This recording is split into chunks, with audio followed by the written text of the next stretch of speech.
have to do rehab, right? If you're so vulnerable that you can't even get up without trouble, why do you think you're going to be any more successful healing from a fusion operation, which is like way more invasive? Why do you think we're going to be any more successful with that? Like that's a really a well worth point to linger on mentally. Like, but start your rehab. Like I say this tongue in cheek. Hold a pack of mints and do a squat. Maybe that's where you need to start. It sounds stupid, but a lot of people like we go, oh, I'll go and do rehab, and they do stuff that's way too advanced for you. If you start with a pack of mints and then progress on to holding your phone to do a squat, but chances are, Mustafa, you probably walked from the bedroom to the bathroom holding your phone once. So you've had the phone's worth of load on your lower back. So it's a case of doing exercises like the squats, like the hip hinges, aggravation free. There will be a point at which it's aggravation free, right? If you're in pain all the time, then it's aggravation of the pain, right? If the pain stays the same and you do your squat and nothing changes and you're still in pain, great, great. That's fantastic. You can start there. Because unfortunately, cases like Mustafa, it does happen. It happens more frequently than we would like to see. That people just unfortunately have not been given the resources and the tools necessary to manage their back pain. So something that should have been resolved just lingers and lingers and lingers, and it really causes a significant amount of discomfort mentally and physically for much longer than it need to do.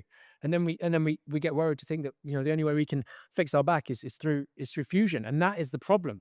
We think that the only way we can fix our back is through someone else doing something to us. Back pain is a you problem. You have maintained it. You have, in many cases, resulted in it being, you are the one that is in charge of your back every day. And so you need to level up. You need to be given the resources to level up. Education is so important. The right rehabilitation tools is so important. The expectation, if you think that you're going to go and try squats this afternoon and you're going to feel better afterwards, you are sorely mistaken. You have to learn how to perform the squats. And just like a child learning to walk, learning involves making some mistakes. So we choose exercises and ranges that are the safest possible with the lowest risk of severe consequences if we get it wrong. Something like a squat, for example, Mustafa specifically, you're going to be getting out of the bed, you're going to be going to the toilet, you're going to be going downstairs maybe. So you're doing stuff that's already more complicated than a careful squat. So if you need more help, there are many resources on the profile page to help you do this.